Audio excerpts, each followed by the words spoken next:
Hello everybody, how's it going today? I hope you're having a wonderful evening or morning or afternoon or good night.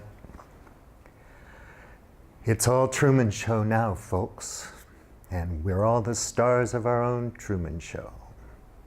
Isn't that nice? I wanted to talk about a couple of things real quick. Later on I'll do a kind of introduction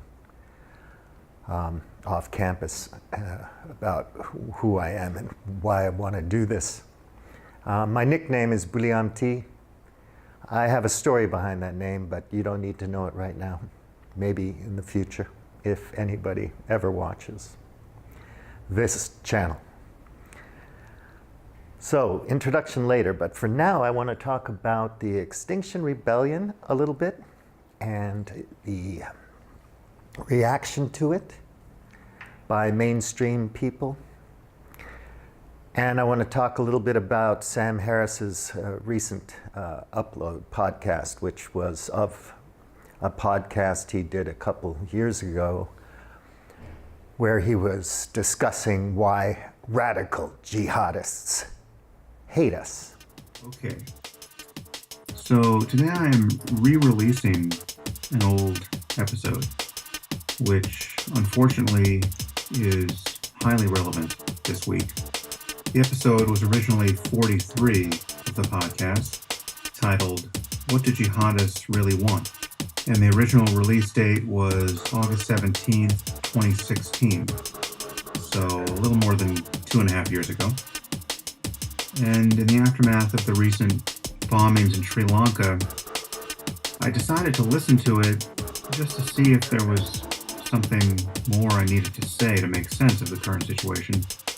And I find that there isn't. I did about as good a job as I can in trying to get you, the listener, to see jihadism the way I do. So why do radical jihadists hate us? Well, if you listen to that podcast, and I really hope you do, you'll understand Sam Harris's thought processes, and I hope you do understand them and don't kind of warp them like we all do by putting it through the sieve of our own ideological biases. Sam Harris is talking about radical jihadists, and he makes a good argument for who they are, what they want, and why we should be very concerned about them. The thing he doesn't talk about, and the thing that I think we should all think about very carefully, is why did they become radicalized? Why did they become jihadists? Because it is a fact that not every Indonesian Muslim or Malaysian Muslim or Thai Muslim or Chinese Muslim or American Muslim or European Muslim or Palestinian Muslim or Iraqi Muslim is a radical jihadist. Not every one of them follow that interpretation. I'm not a scholar of Islam. I've read a lot more about Buddhism and Christianity and Hinduism than Islam. I'm not an expert in any of those things, but that's my interest, being an American white male. The question of why they become radicalized is really huge, because America is not immune to perpetrating violence around the world. And for more on that, I'd like you to go to NonCompete on YouTube. And he talks about, he gives a good presentation about it. I mean, honestly, we're not saints. We've done a lot of evil things in our promotion of freedom and democracy around the world, There's an argument to be made there, and he makes a good argument on NonCompete, so please watch that. That's basically it. I mean, we're concerned with Muslim terrorism, but what we should be concerned with is terrorism in general, wherever it comes from.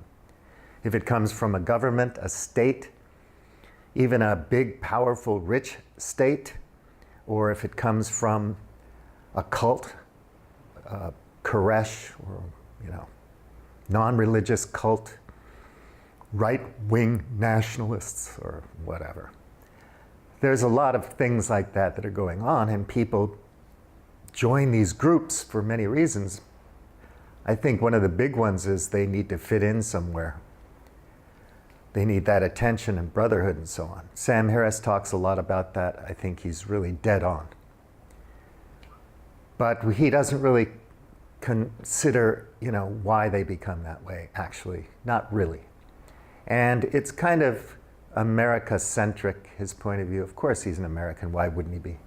But he seems to think that, our side is just so much more righteous than anybody else's side, that we can get away with some collateral damage here and there.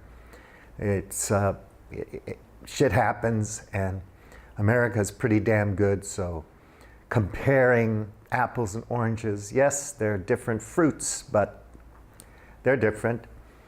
So if you want to look at what we did in Iraq and Afghanistan and compare that with what somebody did in Sri Lanka and what somebody did to the Twin Towers and all that, you can make those comparisons on your own, make those judgments any way you see fit. But I think we should really explore the reasons why people are hating on each other, because it's a big deal. Subject to the Extinction Rebellion. A lot of my friends think I'm crazy because, number one, they don't think they can do anything about climate change at all, so they don't even want to think about it. Number two, they may think that this is something that suddenly happens in 100 years. Somebody flips a switch and boom, all the shit hits the fan. Or other reasons. Maybe it's ideological reasons. Maybe they work for the oil lobby, or maybe they're employed at Exxon, or maybe they drill for gas, or maybe they like the money they're making under the current scheme of things. I think that's a big part of it, right? I mean, whether it's, climate change, why would you care if you're making $175,000 a year and you can get on with things under this current system? You're like, please don't rock the boat, man. I'm sorted out. And if you're making more money than that, you definitely don't want that to happen. And you have more power than poor people. So what happens is poor people and children don't have power. So they go to nonviolent resistance. They get together and they cause a lot of trouble for the mainstream people, for the status quo. And of course, mainstreamers, people of the status quo, they don't like that. It pisses them off. I'm making money here. Why mess with me? Everything is fine. We're doing enough. We gave it the office. That's their idea. But other people see it as a more urgent problem. And I think it is too. And there's so much evidence out there. You can go to skepticalscience.com and find thousands and thousands of articles from NASA, from government organizations, from scientific organizations, whatever. There's a lot of info. And this consensus is real. And I can't stand people who try to make you believe that the scientific consensus doesn't matter. It does, and it's real. So, yeah, it's going to be messy. People who want to see things change are going to have to take the gloves off and get arrested and cause some trouble. Do things that Chris Hedges has been talking about for decades. And other people like Chris who are a little bit more social critical than most people. And sometimes you really do just have to criticize the way things are a little bit. Be a little more critical in your thinking to become aware that things aren't as good as they seem. And I'm not saying everything's bad either. Things are pretty good for me. So I'm not complaining that much, to be honest. And I'm not doing that much, to be honest. But I think we should stand back and recognize that the people who are sacrificing their time and freedom in the UK and around the world because they want governments and businesses and corporations to step up and get busy trying to solve the problem of greenhouse gases in our atmosphere. They're serious, they have work to do, and it's not going to be pretty. But starving to death around the world isn't pretty either. And once climate change hits Africa and India and China, these populous regions, and these people start moving around the world because they have to, because they can't live in Mozambique on the coast anymore, they're going to come into your backyard. We can't all fit in Canada and Russia. It's just undoable. So there's going to be more conflict. Now, how fast will this happen? I don't know, but it's happening fast enough already that we really should get busy trying to solve the problem. So I hope that, my comfortable, wealthy friends and my right-wing friends and my Republican friends and strongman friends around the world who just want to believe the propaganda that the mainstream disseminates and protect the power players and their position in the world till the end of time, till the end of days. I hope those people will reconsider their position and really look at the evidence and really uncover the facts. Yes, science is provisional. It's not absolute like the Bible.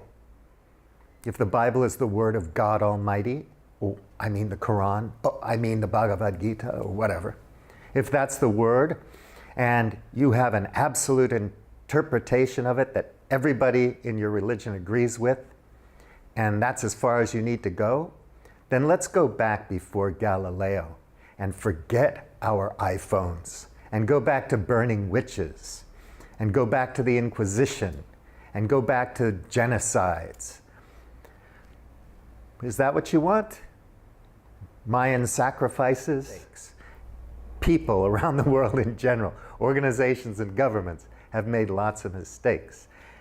And when you have to pay for those mistakes by getting killed or by suffering or starving, it hurts. It may not hit you now, but it will hit you in the future. I'm sure of it.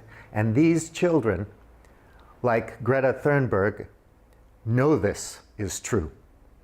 And they're doing everything they can, whatever they can, to try to make a difference.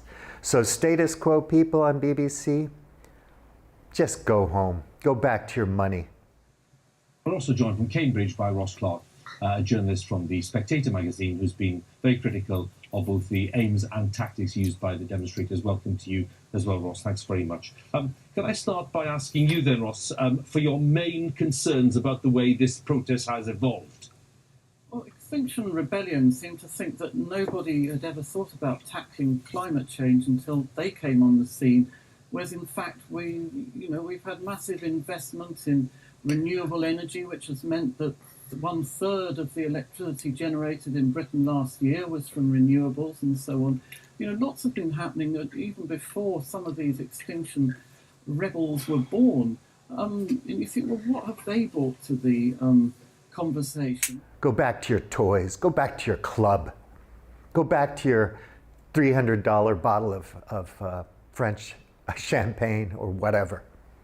Get the hell out of the way, because this is not going to end. You'd better get used to it. And that's all I have to say now.